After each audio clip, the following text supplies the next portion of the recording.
From Studio 3B in Rockefeller Center, here is Jane Pauley. Good evening. Did you know that fire can move through a room in seconds, consume much of your home in minutes? Because any delay can mean the difference between life and death, we count on firefighters to respond in a flash, arriving well-equipped with an arsenal ready to beat back the flames. But that's not always what happens. In fact, in one major city, Dateline discovered serious problems slowing the firefighting efforts. It may already have cost lives. John Larson raises the alarm in a Dateline investigation. Ladder 26, 1097 got heavy fire and smoke from a one-story. Ladder 26 has a first aid. Every day we trust firefighters with our lives. They in turn rely only on each other and the tools of their trade. Yet some firefighters now say a dangerous pattern is emerging. They say some of the very equipment they trust to save lives doesn't work. That can be lethal, not only for firefighters, but also for innocent people who depend on the equipment to save them. Just seeing his little face burn up like that, I had no idea it was as bad as it was. A 6-month Dateline investigation brought us to one city. See, it's broken. It's all rusted apart. Where we found fire engines that don't work and repeated warnings that went unheeded. All you have to do is look underneath the truck. You see the oil, the water. When they can't get equipment to help them do that job, and let's say someone does in fact die, then to me that's criminal. Before we go any further, you should understand the difference between fire trucks. Ladder trucks like this one carry water, but they're usually the second truck to arrive at the scene of a fire, so their main job is to assist or to rescue people from burning buildings. Pumper engine trucks like this one are usually the first to arrive at the scene, and they carry the main water supply needed to put out a fire. Our story focuses on Houston, the week before Christmas, 1995. The body of 89-year-old Edward Taylor is pulled from the ashes, a routine home fire caused by a space heater. But it was later learned that efforts to fight the fire had been anything but routine. Keep your eye on this truck, Houston Ladder number 67. Remember, although pumper trucks usually arrive first, in this fire it was a ladder truck, Ladder 67, first on the scene. Instead of fighting the fire with its water tank, the truck sat there. Finally, 2 minutes later, the pumper truck arrived and put out the fire. But it was too late for Edward Taylor. In a raging fire, firefighters say, even seconds can mean the difference between life and death. And only 2 weeks later, another fire breaks out. Again, Houston Ladder number 67 arrives first on the scene and never even hooks up its hoses. 2 children are trapped inside, Alex Freeman and his cousin, Crystal Durden. Relatives say the children had been inseparable in life. They were found holding each other on the couch, inseparable in death. It can at times bring tears to your eyes, you know, and it's just something that we live with. We cope with it the best that we can. What had gone wrong? Unbelievably, in both fires, Truck 67 had been unable to pump water because its pump was broken. And even worse, firefighters knew the pump on 67 was broken, and without a working pump, firefighters say there's no way to even use a hydrant. People are saying that things are getting fixed when they're not. And it's frustrating, it's bad for morale, it's a bad situation. This Houston firefighter, afraid speaking out could cost him his job, would only talk in silhouette. We can put out fires with a straw broom. We'll beat them out. But if we call and tell them that our straw broom's broken and we need another one, we should get another one. Dateline obtained these maintenance records for Truck 67.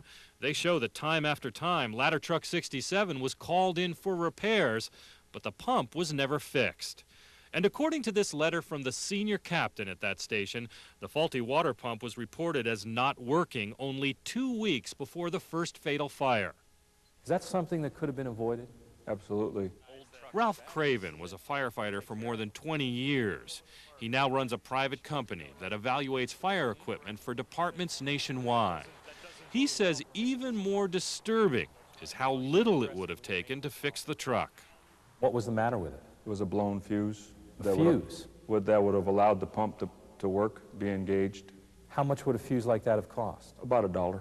What does that tell you about the maintenance division in Houston? They're not doing their job.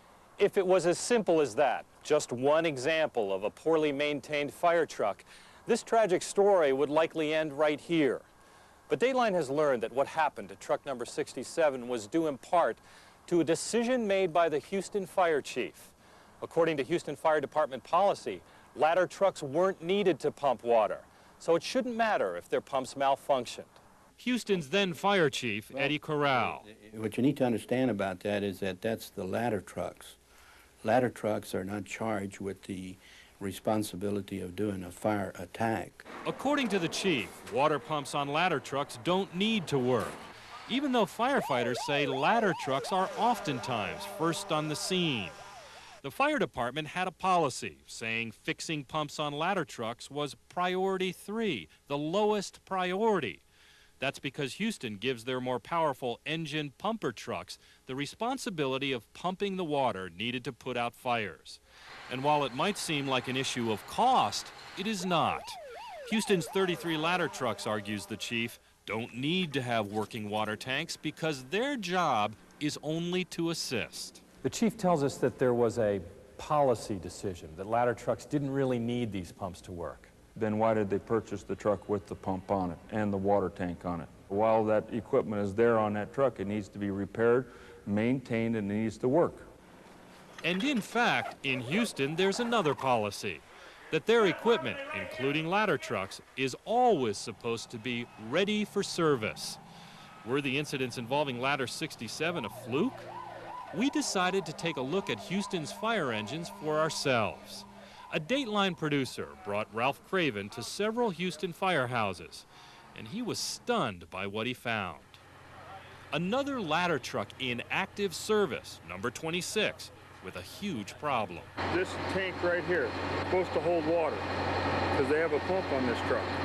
It's rusted so bad that it leaks so bad it won't hold water. So the pumper is pretty much useless. Right, yeah. No surprise to a fireman who rides it. We can't use it now because it doesn't hold water, but, so we just have to wait. So sometimes do you ever find yourself standing there at the scene of a fire? Yeah, but we start doing other things, so we don't just stand there twiddling. Firefighters around the country say faulty equipment is putting themselves and the people they're paid to protect at risk. In East Chicago, Indiana, a ladder collapses and a firefighter falls into a burning tire fire. In Kansas City, a firefighter falls from a ladder when it breaks without warning. And in Houston, we found more than just ladder trucks with serious problems. So if you got this truck to a fire, would you feel comfortable that it could pump water? No. A pumper truck, one of Houston's primary lines of defense. I don't think it would be able to pump the water, at a big major fire because you'd have more water running on the ground than you'd have going through the pump. On this Houston pumper truck, we found problems that might seem minor, but they may actually mean the difference between arriving on the scene of a fire or not getting there at all. See this drip right here? Yeah. That's the water tank leak. The water tank is leaking, the radiator's leaking. What's the other leak under there? Engine oil. In fact, according to Craven, 5 of the 6 trucks we inspected, all in active service, should have been taken off the road immediately and repaired. This is not rocket science. If the truck doesn't work, fix it. We told a representative from the Houston Fire Department what we found, alerting him to the danger. Frontline trucks unfit for service. And 2 weeks later, they sent us this letter, disputing some of our findings, but acknowledging many others. Water leak from main pump. Pump needs servicing. And remember ladder 26, the truck we saw at this firehouse? It's so rusted so bad it won't hold water. Probably run out faster than you put it in. In a letter to Dateline, the department admitted, quote, tank is rusted out. Apparatus doesn't carry water. Despite our warning and the department's own admission, ladder 26 was still in service the very next day when this distress call came in. We got a fire in the first line of back of Sterling. What's on fire, sir? A house. A fire on Sterling Street. And it wasn't a pump truck first on the scene. It was none other than ladder 26. Neighbors Robbie Cooper and Leroy Jones saw ladder 26 arrive. I looked across here and I saw all the smoke was coming from around the house, really real bad. They watched in disbelief at what happened next. I said, get some water so you can put the fire out so the house won't burn down. So he said, no water. They didn't have no water. That's when I said, no water on the fire truck. And, you know, I immediately started panicking. But what nobody on the scene knew was that 4-year-old Adrian Shepard, left alone by a babysitter, was inside the burning house, helpless. I said, no, that's not what I think it is. I didn't think it was the baby, Adrian. And he was so smoked up. And I was like, no, not a baby. Firefighters had obstacles, a locked door, bars on the windows. There was no way out for little Adrian. By the time firefighters pulled him from the burning house, it was too late. Adrian Shepard died of smoke inhalation.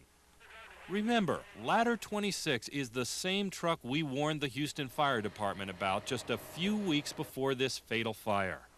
No one will ever know for sure if Adrian Shepard would have lived, but firefighters agree every moment matters. Seconds count in this job more than probably any other job there is. District Fire Chief Fred Hooker was on the scene that day. They were not able to get a hose line into operation, and this really hampered our efforts to advance on the fire. Blame does not lie with the Houston Fire Department. After 4 deaths and increasing public pressure, Houston's fire chief called a press conference and, to the surprise of many, defended Houston's policy of not fixing the water tanks on their ladder trucks. The mechanics decided that that wasn't a priority because we did a survey. We found that ladder trucks using their pumps was about 1 or 2 in 10 years. Could it be that the pumps on ladder trucks weren't used because they didn't work? As it turns out, ladder trucks were first on the scene at hundreds of fires and even more paramedic emergencies. We checked the records, and in the last 3 years, ladder trucks are showing up 1,500 times first on the scene. Yeah, that's about 3% of the time. That is little consolation for those who depend on the equipment to come to their rescue. And it's still 1,500 times, 1,500 chances for something to go tragically wrong. They just did not feel that they had to fix it. There was a roll of the dice with them, and the dice came up bad for them. We reminded the chief about the first 2 fires. Ladder 67's involved in 2 fires. 3 people die where the pump doesn't work. Certainly an alarm went up. If things needed to be fixed, you would think it would have gotten fixed then. Well, we did. And then 2 years later, yes, a similar thing happens. A pump doesn't work and somebody dies. I mean, what's going on?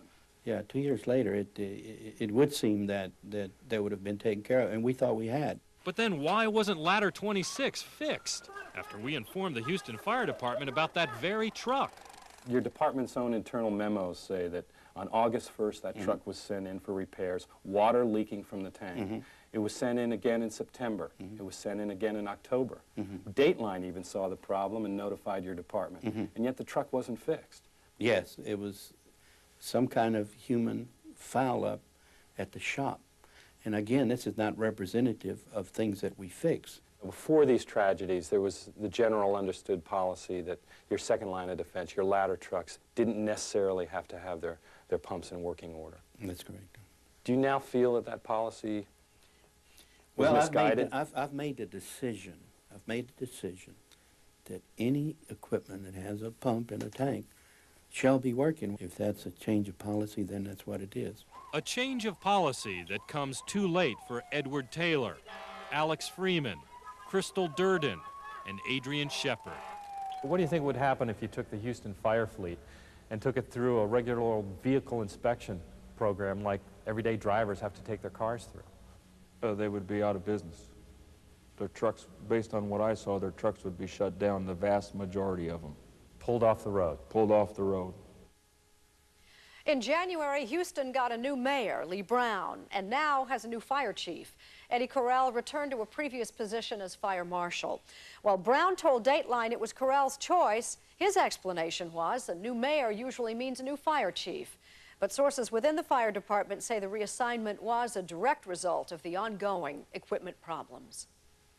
This is Dateline Monday for April 20th.